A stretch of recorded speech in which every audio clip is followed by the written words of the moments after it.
बाद अगर अपने फैसले को वापस नहीं लिया और नवलपरासी जिला लगायत रूपंदेही, कपिलवस्तु, बर्दिया, बांके हर जगह अगर सुन्नी समुदाय के मदरसों को बजट अगर नहीं दिया तो हम लोग 4 दिन के बाद स्टेट लेवल पर हम लोग राष्ट्रीय उलमा काउंसिल नेपाल के बैनर तले। अस्सलाम वालेकुम व रहमतुल्लाहि ताला व बरकातहू। सामीन हजरात, उम्मीद करता हूं कि आप सब खैरियत से होंगे। मैं हूं आपका खैरख्वाह मोहम्मद एजाज और आप इस वक्त देख रहे हैं अंसारी ऑफिशियल यूट्यूब चैनल। दोस्तों, आज से 2-3 दिन पहले आपने फेसबुक पर देखा ही होगा कि फैज़ान अहले बैत संस्था ने लुम्बिनी प्रदेश के शिक्षा मंत्री द्वारा मदरसा में बजट बांट फाँट में सुन्नी समुदाय के साथ किए जाने वाले भेदभाव पर एक पत्रकार सम्मेलन का ऐलान किया था। खुशकिस्मती से आपका ये भाई उस पत्रकार सम्मेलन में भी शामिल था। तो चलिए हजरात, उस सम्मेलन में क्या हुआ वो मैं आपको दिखाने से पहले ये बताना चाहता हूँ कि राष्ट्रीय उलमा काउंसिल नेपाल के केंद्रीय अध्यक्ष जनाब सैयद गुलाम हुसैन साहब और वरिष्ठ सलाहकार श्री माननीय हैदर प्रधान अली मोमिन साहब ने संबोधित किया और इसके साथ में ज्ञापन पत्र भी सीडीओ साहब को बुझाया गया है। तो उस सम्मेलन में आखिर क्या मुद्दा उठा, क्या बातें हुई, क्या पैगाम देना था, वो पैगाम मैं लेकर के आया हूँ। राष्ट्रीय उलमा काउंसिल के जिम्मेदारों ने जो पैगाम दिया है वो पैगाम आप लोगों के सामने है। आप लोग पूरी रिपोर्ट को देखिए और अंत में मैं आपको ये भी दिखाऊंगा कि ज्ञापन पत्र को पढ़ करके सीडीओ साहब को बुझाया जा रहा है। तो चलिए बिना देर किए आप ये वीडियो को बुलाया है। इसकी वजह यह है कि हमारे इस देश में, पूरे नेपाल में, मुस्लिम समुदाय में वहाबी, अहले हदीस और सुन्नी बरेलवी मसलक के आला हजरत कहने वाले ये 3 तरह के लोग हमारे देश में मुस्लिम समुदाय में पाए जाते हैं। हम लोगों ने नेपाल सरकार को कई दफ़ा इन सब चीज़ों पर जानकारी के लिए कई तरह के कार्यक्रम हम लोगों ने किए हैं। आज का जो पत्रकार सम्मेलन है वह इसलिए है कि वर्तमान लुम्बिनी प्रदेश शिक्षा मंत्री ने ये मदरसा बजट बांट फाँट जो किया है, ये शुरू ही से सुन्नी समुदाय जो नेपाल में 80% नेपाल में सुन्नी समुदाय के लोग हैं और हमारे मदरसे भी उनसे ज़्यादा हैं। और अफसोस की बात यह है कि हमारे मदरसे बहुत गरीब हैं। हमारे पास भवन नहीं है, हमारे पास ज़मीन तो है लेकिन हमारे पास उस शिक्षा का कोई व्यवस्था नहीं है। सुन्नी समुदाय के मदरसे में बहुत ज़्यादा जो तो ना लगानी हो पा रही है। वर्तमान शिक्षा मंत्री जी ने ये जो अभी बजट बांट फाँट किया है, इसमें इन्होंने चुन चुन करके अपने लोगों को बजट डालने का काम किया है। उन मदरसों को बजट दिया है जिन मदरसों को बजट की ज़रूरत ही नहीं है। 40-40 लाख रुपया अपने अपने मदरसों को दिया और नवलपरासी ज़िले से कई मदरसे के लोगों ने आवेदन दिया था लेकिन उनकी कोई सुनवाई नहीं हुई। शुरू ही से सुन्नी समुदाय के साथ ऐसा भेदभाव होता रहा। चूँकि सुन्नी समुदाय में जो आलिम होते हैं ये लोग सियासत से बहुत ज़्यादा इंटरेस्ट नहीं रखते हैं और उन लोगों ने सियासत में कदम रखा, उन लोगों को ओहदा मिला। तो हम कहना ये चाहते हैं कि शिक्षा मंत्री ये कोई एक समाज का, एक समुदाय का नहीं है। ये तमाम पूरे प्रदेश के हिंदू, मुस्लिम और जितने भी लोग यहाँ हैं, जी मुस्लिम समुदाय में जितने भी मतलब फिरके हैं, वहाबी है, सल्फी है, अहले हदीस है, वो शिक्षा मंत्री सबके हैं। उन्होंने बजट बांट फाँट में सिर्फ अपने जिस मतलब मजहब से, जिस फिरके से वो आते हैं, उन्होंने सिर्फ उसी को बजट दिया है, बाकी कहीं नहीं दिया है।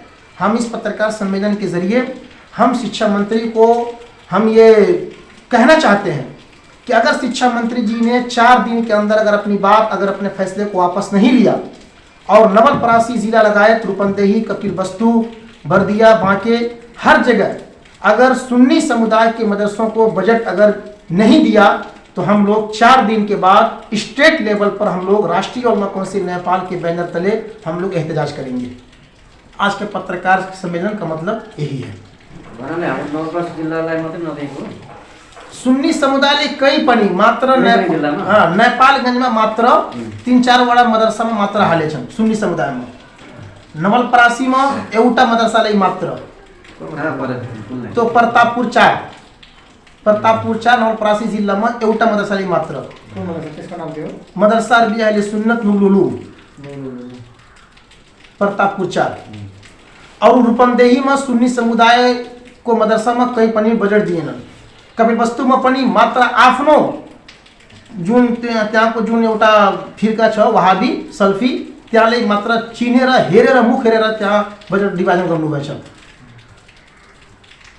यो पत्रकार सम्मेलनबाट म शिक्षा मन्त्रीज्यूलाई म अवगत गराउन चाहन्छु कि 4 दिनभित्र चाहिँ आफ्नो यो बजेट विभाजनको यो डिसिजन फिर्ता लिनुपर्छ, नत्र हामी राष्ट्रिय उलमा काउन्सिल नेपालद्वारा लुम्बिनी प्रदेश स्टेट लेभलमा हामी चाहिँ प्रदर्शन गर्छौँ। हामी नवलपरासी कितने मदरसे हैं? नवलपरासी में तो नेपाल सरकार द्वारा मूल धारे में जो मदरसे हैं, जो नेपाल सरकार के नियम अनुसार चल रहे हैं, दरता हैं, वो तकरीबन 42 मदरसे हैं। एक जना मात्र पड़ेगा। रतनगंज मदरसा वालों ने भी आवेदन दिया भवन का, उसको कितना पैसा पड़ा है? 20 लाख। एउटा कुरा म क्लियर गरिदिउँ के खास गरी अब म पनि खजाना लेबर संस्थाको सल्लाहकार हो र अब यो क्षेत्रमा हामी काम गर्दैछौँ र हाम्रो खास गरी यति मात्रै के हो भने राज्य भनेको सबैको हो र राज्यबाट सञ्चालित योजनाहरू विभेदपूर्ण रूपमा वितरण गर्नु भएन। हाम्रो भनाइ यो समानुपातिक हिसाबले खालि मदरसालाई मात्रै हामी भन्दैनौँ, जति पनि धार्मिक प्रकृतिका हाम्रा स्कुलहरू सञ्चालनमा छन्, चाहे बौद्धिस्ट होस्, चाहे सनातन धर्मका होस्, चाहे हाम्रो इस्लाम धर्मका, हामीले के हो भने राज्य भनेको सबैको साझा हो, सबैको लागि राज्य हो र राज्यले नेपालको संविधानभित्र रहेर जुन संविधानको मर्म छ, भावना छ, त्यो अनुरूप काम राज्यका अङ्गहरूले गरिदिनुपर्छ। राज्यहरूले के गरेका छ भने पार्टीको हिसाबले, पावरको हिसाबले, प्रेसरको हिसाबले, पहुँचको हिसाबले धार्मिक शिक्षाहरूमा बजेट बाँडफाँड भइरहेको छ, जुन नेपालको संविधानको मर्म अनुसारै मिल्दैन। त्यो मर्म अनुसार मिल्दैन। अहिलेको अवस्थामा हामीले के हेरिरहेका छौँ भने नेपालको संविधानको मर्म भनेको जुन पर्सेन्टमा जुन जातिको जति सङ्ख्या छ त्यो अनुपातमा बजेट व्यवस्थापन पनि हुनुपर्छ र यति मात्रै होइन, अनुगमन पनि हुनुपर्छ। अरू जिल्लाभन्दा नवलपरासी जिल्लाको मदरसाको प्रकृति नै फरक छ। अरू मदरसाहरू नेपाल सरकारको मूलधारमा आएनन्, धेरै मदरसाहरू आए छैनन् र मूलधारमा नआएर नेपाल सरकारका सुविधा पनि लिन खोजेनन्। तर नवलपरासीमा के हो भने सामाजिक हिसाबले नवलपरासीको संरचना अलि फरक हिसाबले भएकोले सबै मदरसाहरूलाई हामीले मूलधारमा दर्ता गराएका छौँ र मूलधारमा दर्ता गराइसकेपछि हामीलाई बाँकी फन्डिङ कहीँबाट छैन।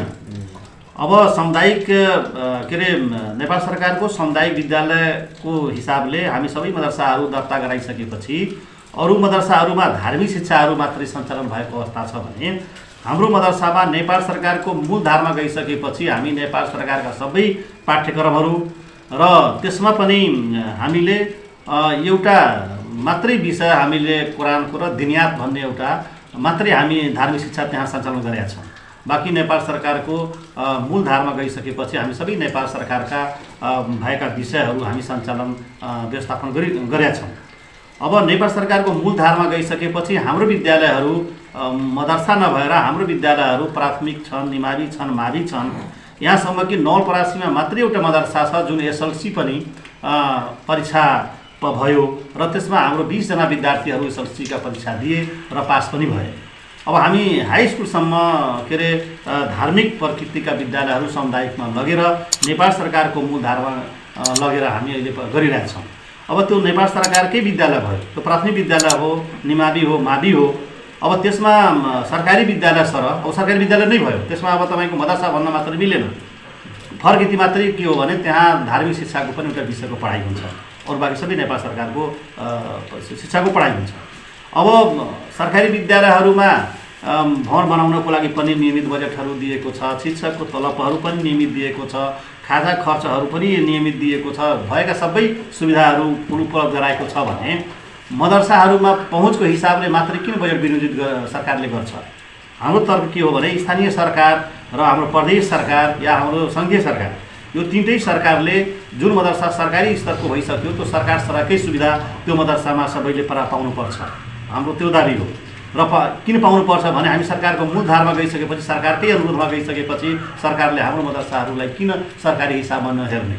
हाम्रा धर्मगुरु खास गरी अब त्यहाँ हाम्रो साइन्सका टिचरहरू छन्, म्याथका टिचर छन्, अब धार्मिक शिक्षा पढाउने हाम्रो मौलानाहरू पनि हुनुहुन्छ।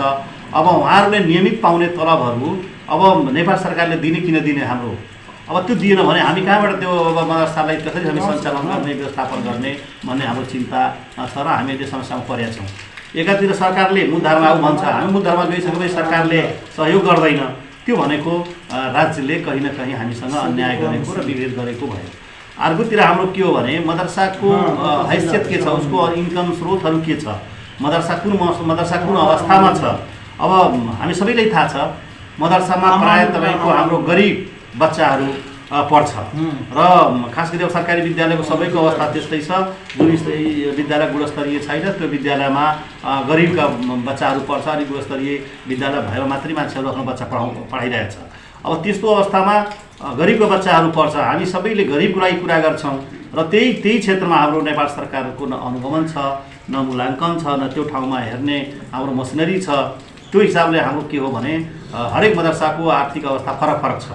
जुन मदरसा गरिब मदरसा छ, जुनको आफ्नो आय स्रोत छैन, मूलधारमा गइसकेको छ, त्यो मदरसाहरूलाई नेपाल सरकारले स्थानीय सरकारदेखि लिएर प्रदेश र केन्द्र सरकारले त्यसलाई हेर्ने किन हेर्ने भनेर हाम्रो त्यो समस्या हो। हामी के भन्छौँ भने नेपाल सरकारले कुनै पनि हालतमा यस्ता विद्यालयलाई यसरी गर्यो भने धाराशाही हुन्छ, पछि गएर नेपाल सरकारकै विद्यालय हो र त्यसपछि त्यो सबै त्यहाँका विद्यार्थी र त्यहाँको सामाजिक स्तर सबै कुराहरू भताभुङ हुन्छ, त्यसलाई रोक्नुपर्छ, त्यो राज्यको जिम्मेवारी हो।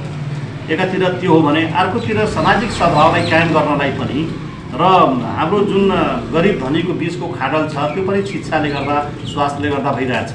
र हाम्रो संस्थाको मान्यता के हो भने धनी गरिबको बिचको खाडल यदि पुर्ने हो भने त्यो शिक्षाको मात्रै एउटा माध्यम हो जहाँ सकिन्छ। त्यहाँ अब हामीले मदरसाका विद्यार्थीहरूलाई युनिभर्सिटीमा पढ्ने, अब एसएलसीसम्म पढिसकेपछि +2 र त्यसपछि ब्याचलर र मास्टर पढ्न जान्छ र त्यो सबै कुराहरूलाई व्यवस्थापन गरिदिनलाई पनि हामी अब यही आजको प्रेस कन्फरेन्स मार्फत हामी प्रदेश सरकारलाई पनि आग्रह गर्न चाहन्छौँ, स्थानीय सरकारलाई पनि आग्रह गर्न चाहन्छौँ र राज्यले अझ पनि राजनीतिबाट प्रेरित नभएर राज्य सबैको अभिभावक भएकोले, सबैको साझा सम्पत्ति भएकोले राज्यले सबैलाई समान रूपमा हेरिदिनुपर्छ भनेर हाम्रो मान्यता हो।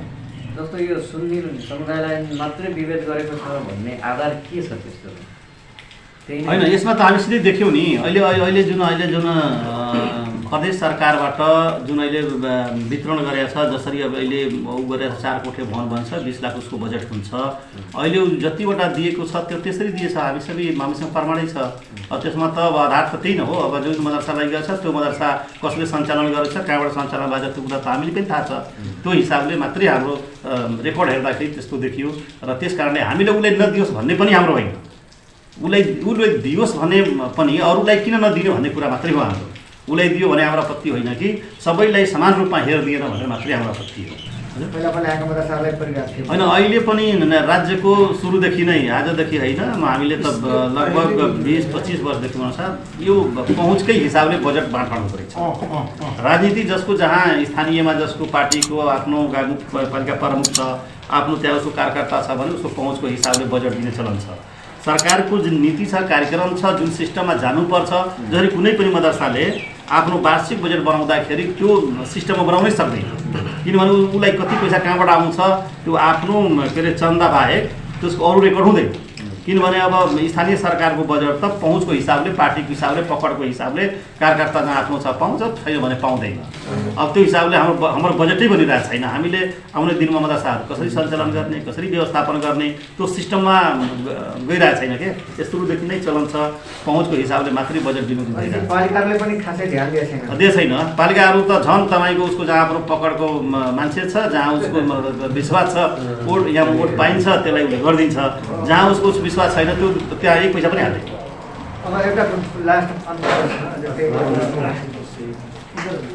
अध्यक्षजीले भन्नुभयो कि अब हामीले 4 दिन अथवा 1 हप्ताको एउटा अल्टिमेटम सुझाव, अल्टिमेटम चाहिँ के भने प्रदेश सरकारले एउटा सुझाव कि जुन बजेट वितरण भयो त्यसमा सके केही कुरा समायोजन, जस्तै अब अलिकति समान रूपमा मदरसालाई बजेट वितरणमा अलिकति समायोजन गरोस् भन्ने जुन सुझाव व्यक्त गर्नु, अब त्यस्तो खालको भएर भने के हुन्छ आगामी कदमहरू उहाँहरूलाई लिखित त्यस्तो के डेलिगेसन हामी अहिले सिडिओ साहबद्वारा मार्फत चाहिँ मुख्यमन्त्रीलाई पनि डेलिगेसन दिन्छौँ अहिले ज्ञापन पत्र, अनि 3-4 दिनपछि यो चाहिँ आफ्नो निर्णय वापस नलिए भने शिक्षा मन्त्री हामी प्रधानमन्त्रीले पनि डेलिगेसन दिन्छौँ अनि मुख्यमन्त्रीले पनि डेलिगेसन दिन्छौँ। त्यहाँ भेटेर मुख्यमन्त्रीलाई हामी कुरा गर्दैछौँ। आज सिडिओ साहबद्वारा हामी चाहिँ मुख्यमन्त्रीलाई हामी डेलिगेसन दिन्छौँ। आज ज्ञापन पत्र पनि हामी दिनेछौँ अनि 4 दिनको मेरो म टाइम दिन्छु। यो चाहिँ बजेट बाँडफाँड जुन भएछ त्यसलाई फिर्ता गरेर राम्रोसँग सबै समुदायले लिएर जान पर्यो, नत्र फेरि हामी स्टेट लेभलमा चाहिँ राष्ट्रिय काउन्सिलको ब्यानर लिएर हामी चाहिँ आन्दोलन गर्छौँ वर्तमान शिक्षा मन्त्रीको विरोध। होइन, यसमा प्रमुख कुरा एउटा मन्त्र के छ भने अहिले हेर्नुहुन्छ भने धार्मिक शिक्षा जहाँ तपाईँको छ नि त्यहाँ शिक्षा र संस्कार दुइटै सिकाइन्छ। त्यहाँ जहाँ सरकारी विद्यालय छ शिक्षा त हुन्छ तर संस्कार त्यहाँ छैन। यस कारणले नैतिक शिक्षा भनेको जुन हटाइयो नि त्यो पनि हाम्रो समाजको लागि हाम्रो त्यो त्यति राम्रो होइन। अब अहिलेको प्रेस कन्फरेन्स भनेको हामी सरकारको ध्यान आकर्षण गराउने हो र यो भनेको अब यो निरन्तर जारी रहन्छ। सिडिओ मार्फत हामी प्रमुख जिल्ला मार्फत हामीले के अरे हामी यसलाई ध्यान आकर्षण सरकारको गराउँछौँ। यस्तो विवेकपूर्ण बजेट बाँडफाँड गर्नु भएन। सबै सामाजिक खास गरी धार्मिक विद्यालयहरूलाई जुन पनि खास गरी धार्मिक प्रकृतिका विद्यालय छन् सबैलाई समानुपातिक हिसाबले बजेटको बाँडफाँड हुनुपर्छ र त्यो भएपछि मात्र मैले भने नि एउटा संविधानको मर्म पनि पुरा हुन्छ। अहिले नेपालको संविधानलाई ओझलमा पारेर आफ्नो हिसाबले जुन काम भइरहेछ त्यो पनि राज्यको लागि राम्रो होइन। अर्कोतिर के भने हामी अब यो प्रक्रिया स्थानीयमा पनि हुन्छ, प्रदेशमा पनि हुन्छ, केन्द्रमा पनि हुन्छ र यो अब जारी रहन्छ। यो सरकारमाथि दबावको हिसाबले जारी रहन्छ। यो ध्यान आकर्षण गराउने हिसाबले मात्रै हो। यदि भएन भने हामीले यसलाई आन्दोलनकै रूपमा लिएर जानुपर्छ भने राष्ट्रिय स्तरमा यो आन्दोलनको रूप पनि लिन सक्छ। यसलाई त्यति सजिलो राज्यले लिनुहुन्न, किन विभेद भनेको जोसँग भए पनि जहाँ भए पनि त्यसको खिलाफमा आवाज उठाउने, आन्दोलन गर्ने, आफ्नो कुरा राख्ने यो संस्थाले कहीँ पनि पछि पर्दैन र यो आफ्नो निरन्तर जारी राख्छ। सम्मेलन में इसमें जो बजट जैसे कि केंद्रीय अध्यक्ष श्री गुलाम हुसैन साहब ने फरमाया कि जो बजट फाट हुआ है उसमें काफ़ी मदरसों को जो आवेदन दिया गया था, बजट मांग किया गया था, उसको किनारे रखकर सिर्फ अपने लोगों को, अपने पार्टी के कार्यकर्ता को या अपने करीबी लोगों को बजट दिया गया। उस जगह बजट दिया गया जहां मदरसे का ज़्यादातर या धार्मिक विद्यालय का अनुदान बेहतर है, जो गरीब विद्यालय है, जो गरीब मदरसे हैं उसको नहीं दिया गया। इसीलिए इस प्रेस सम्मेलन को रखा गया और आगे ये जारी ही रहेगा जब तक शिक्षा मंत्री इस पे गौर नहीं करके उस मदरसे को बजट वगैरह में नहीं हिस्सा दिए जो आवेदन गया है, जो उसके लायक है। और ये प्रदेश में और दूसरे ज़िले में भी इस काम को किया जा रहा है और ये स्टेट लेवल तक भी जाएगा अगर इधर वो ध्यान न।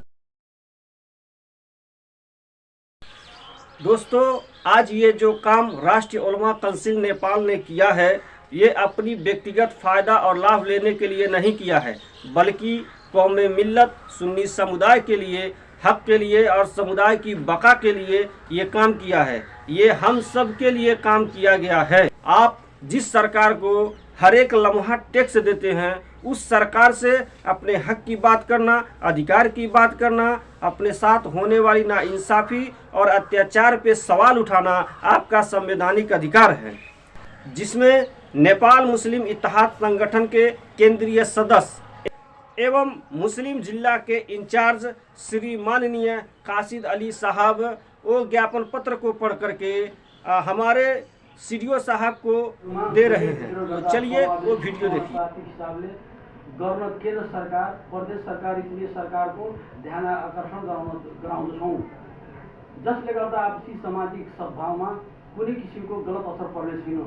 तर यो सालको बजेट वितरण गर्दा लुम्बिनी प्रदेश शिक्षा मन्त्रालयले अहले र वहाबी समुदायहरूको मदरसा मस्जिदमा प्रतिशतको हिसाबमा बढी बजेट वितरण गरेको देखिन्छ।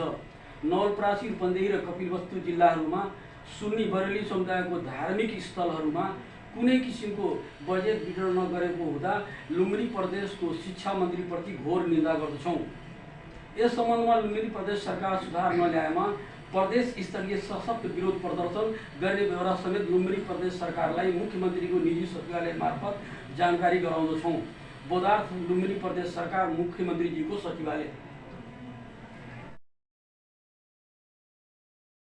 तो दोस्तों, आपने इस सारी रिपोर्ट को देखा, आपको क्या समझ में आया, आपको ये रिपोर्ट कैसा लगा, ये सारी बातें कमेंट में लिखकर हमें ज़रूर बताएं और हमारे चैनल को अंसारी ऑफिशियल को सब्सक्राइब करें और इस वीडियो को ज़्यादा से ज़्यादा शेयर करें। सदक़े जारिया करना सवाब है, अच्छी बात को शेयर करना सदक़े जारिया है। दोस्तों